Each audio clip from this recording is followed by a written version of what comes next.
Hello and welcome to a lazy Sunday edition of the Fierce Kitten Studio. Today I'm going to show you how to embroider a beanie. So if you would like to know how to make one of these, please stick around. The first thing that I like to do when I'm going to start an embroidery is to look at the design. Actually, it kind of would help if I had one of the finished ones over here.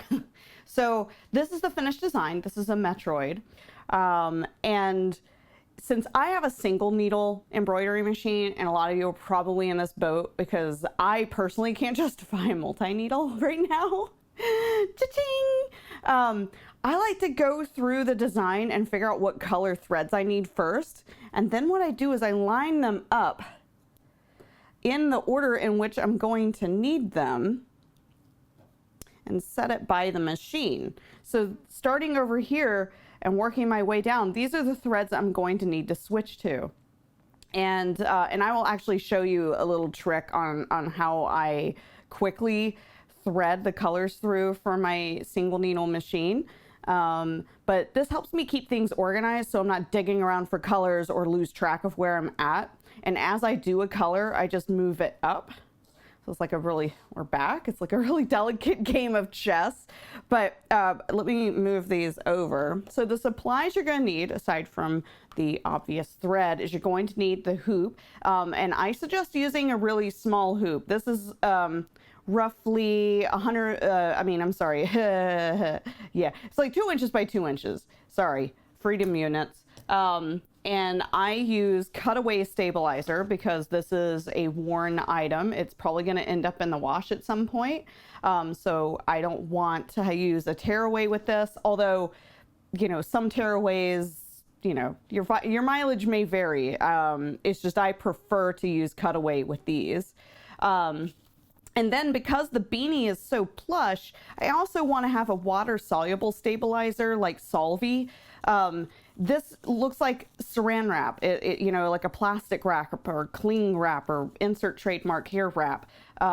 And what you're going to do with this is you're going to lay it on top, and you might be thinking, well, kittens, that's going to stay. But no, that's the point, is that it scrapes away very easily for one. This is a contained design. But the other is, since it's water soluble, all you have to do is like dip this in water or give it a single wash before you sell it.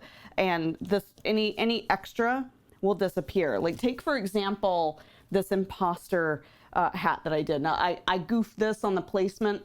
I used a bigger hoop and it was my first attempt. And yeah, mistakes were made. But you can see a little bit of the water soluble kind of chilling like a villain in here. That stuff will come out. You can either use one of these little doodads here. Sometimes you can find them on the end of seam rippers, and you can just kind of rub it away. On this one, it's resisting my command to go away. So this would be one of those that I would soak in water or just throw into the wash before listing on the store, and all of that will disappear. But the point of using this is it keeps the threads on the upper end from sinking in. It makes them, well, more stable. So it will lay on top correctly because with these plush fabrics like knit fabrics or even on towels, anything plush, like if it's got some give, then you definitely don't want to do this. Like I don't need it on hats, for example. Like, let me get an example, like this denim hat. I don't need water soluble in this. This fabric isn't squishy. It's not going to cause the threads to be pulled through or sink into the fabric, so I don't need to really worry about it there. It's so much stuff to absorb, no pun intended. So we're gonna make another one of those. If I can find it over here, we're gonna do it in silver. And I just sourced these off of Amazon. You know, there's a lot of different places where you can get beanies of, you know, various sizes and styles, but I actually like these. These actually have like a fleece lining on the inside, so they're nice and warm. Again, that plushness, you know, kind of messes things up. So when you're cutting your stabilizer to fit the hoop, you don't want to do it just the size. You want to go slightly beyond the boundaries because it's going to sink in, and it needs to be held in there very well. So I tend to put my hoop down like this and cut a little extra and just cut it off like that. So then that is the size that I need for it. I cut roughly an equal amount of the water soluble like that. Now in prepping your hoop, mine screws off. I have a Brother PRS 100, so I have screws, and I know some sewing embroidery combo machines that are domestic machines, they have snaps. Whatever it takes, it's just a tension dial to make sure that everything is nice and tight inside. Now, the issue I ran into initially is that this is super thick and this hoop is very small. So the way that I have to handle this is to basically bump up the edge here so that it is not encased in the hoop. Otherwise, it's not going to fit. There's just too much going on. Oh, I see there's a little auto focus going on here. Hold on, I'm gonna just go pause and fix that.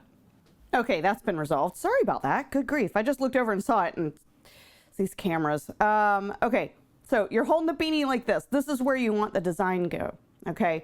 One of the things I suggest is to take a piece of masking tape or painter's tape, because if you're anything like me, you're spatially unaware how this crap works. So take it like this and flip it so you're still right side out, right?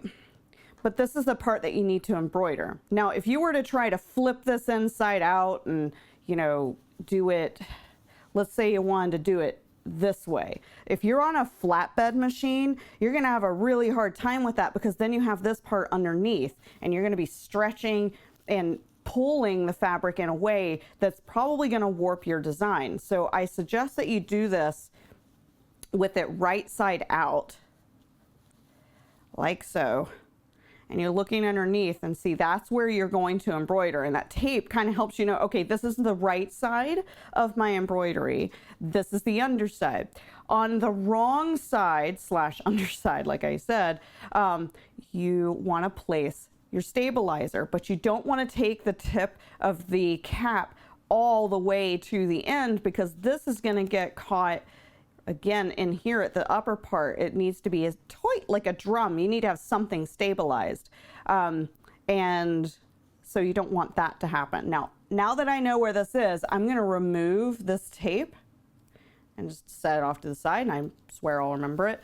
And then I'm going to take the water soluble stabilizer and set it on top. Now, if it helps you in the meantime to kind of keep things placed in, in a way where you're not going to lose it, and it doesn't slip and slide around and all that, you can use pens. I don't like to puncture the water soluble though, because it rips very easily.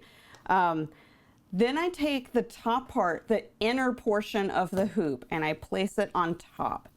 And what I'm doing is I'm placing it so that the end of the cap, that line right there at the base, is flush to this, but not under it. If you put it underneath like this, it'll never go into that hoop. And in fact, these are plastic, and as sturdy as these are, I still would be afraid of them snapping.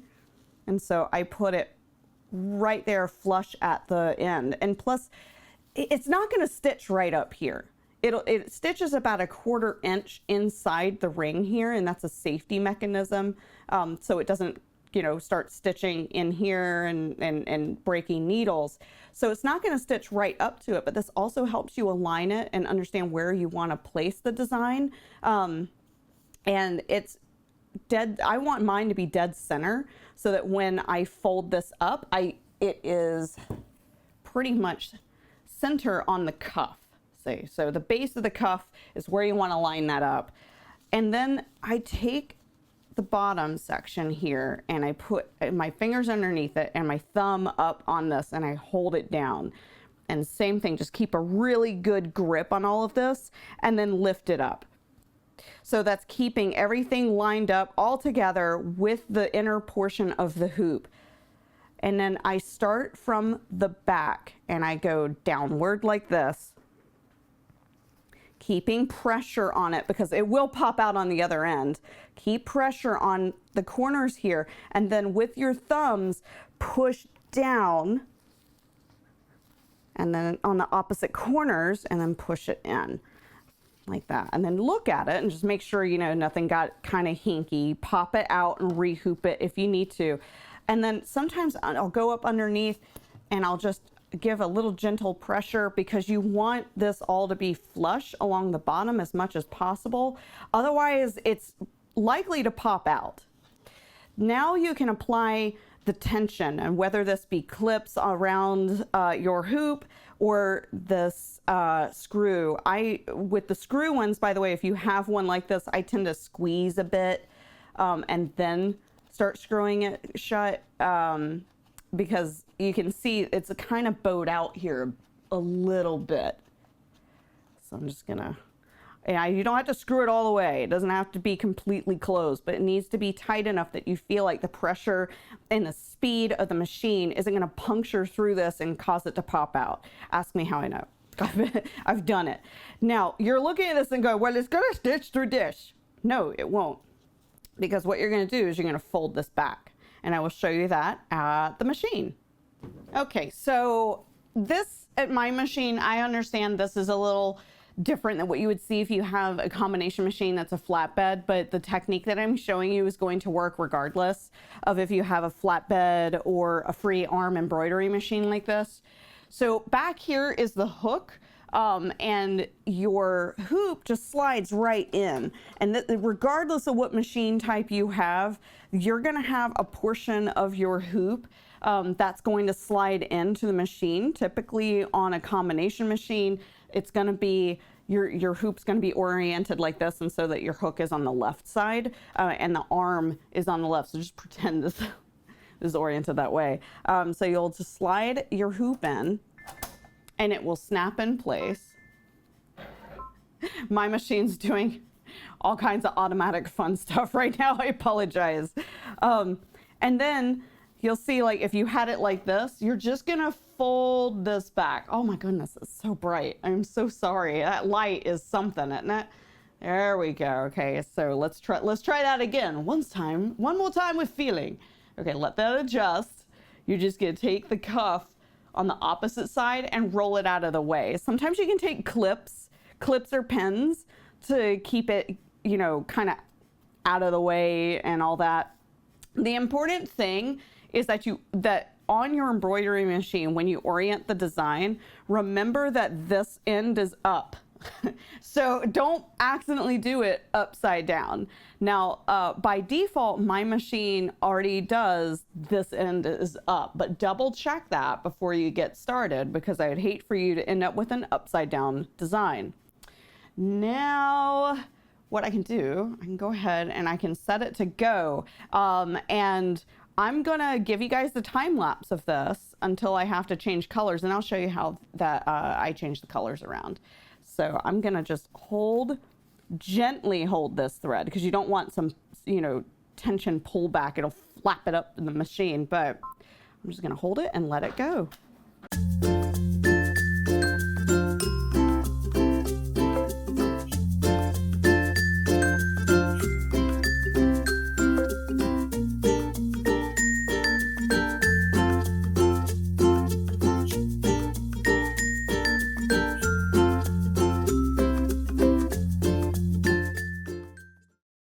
Okay, so let's try the whole color change tutorial again, but without me being muted. But this is good because the colors are a little easier to see on the backdrop. Okay, so we're gonna roll on up here to the thread section. Okay, so you're gonna loosen up a bit of this thread off of the existing spool, and you're just gonna snip it. And you wanna leave that dangling, and don't accidentally pull on it or anything. That's why you loosen up a bit, so that you have some to work with, because otherwise it'll pull it through and that defeats the purpose. Take off the old color and put the new color on. See, I've got contrasting colors, gang. This is awesome. Okay, so take both of these thread ends, I'm trying to show you this, but my arm is in the way. Take both of these thread ends, and what you want to do is you don't want to tie them together this way like a shoe. You want to take these two pieces and tie them together this way as a knot, not like a shoe. Because if you do it like a shoe, it's just going to come apart as you pull it through the machine. Just tie them together so there should be a knot and two little ponytails hanging down, little pigtail things. But since this thread is really kind of slick, what I like to do is do this twice, because this polyester thread really does kind of, you know, have some give and slip around. So it's better to do it twice. Now, once you have it tied off, just drop that. And then we're gonna take the camera and pan it very gently. See, so gentle. Down to the bottom. You wanna take it out of the needle. If you drag it through the needle with this technique, it's gonna bend your needle. 9 times out of 10, you're gonna screw something up. Very gently pull. Don't yank it through the machine. Just gently tug at it to pull it through. At this point, automatically, your machine should have dialed back the tension, so you won't have any, you know, you won't have any give. And then the new thread starts to pull through. So now we've got the black thread. So what we're gonna do now, because I'm fancy with the automatic threader, is we thread the needle and we're ready to go with the next color. This trick works great for sergers too, by the way. I cannot recommend it enough. It helps me. It's a little bit of thread waste, but it's so worth it to do it. So let's go ahead and we're gonna finish up this design.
Okay, it's all done. So, whoop, hit the camera. That's always fun. So now what I'm gonna do, I'm gonna take it off. So I'll zoom out and I'm just gonna gently release the hoop from the machine and show you guys the gloriousness that is this Metroid. Look at that.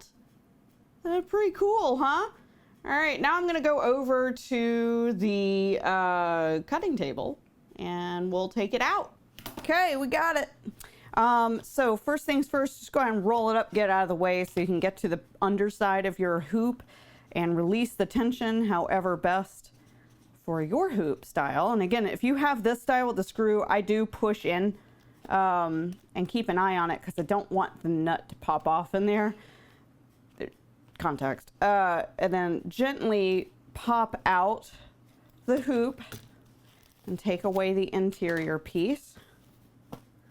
And the first thing I do, I just like to gently pull and take off the water soluble stuff. And you probably saw in the time lapse there was a point where it caught in there, like the edge flopped in. That's fine. I tend to just pause my machine and tear it out of the way. It's not going to hurt anything if it ends up like that and you like forget. So don't worry about it. But so that's it. Now on the underside, I then take my scissors and I start cut gently and very carefully, by the way, cutting away the cutaway stabilizer. And you can see how I get as close as I can to the fabric, but without actually cutting the fabric. So be very careful when you do this. This is why I do it with the right side up and flip it over so I can keep a better eye on it. If you do it this way, then you can't see the fabric and you might accidentally snip it. So you don't want to do that. I've done it, especially on delicate things like little baby onesies, and it sucks. And then that's it. And you cut it away. And now I have little jump threads in here, so I like to take my little femore snips and just snip them clean a bit, kind of like giving it a little bit of a shave, and clean it off. I mean, on a beanie, this is going to be on the underside of the cuff, so nobody's ever going to see it, but you know, it's a quality thing, you know, it's a standard. And then you flip the cuff up, boom, and you have a beanie. That's pretty cool, huh? All right, you guys, thank you so much for paying attention.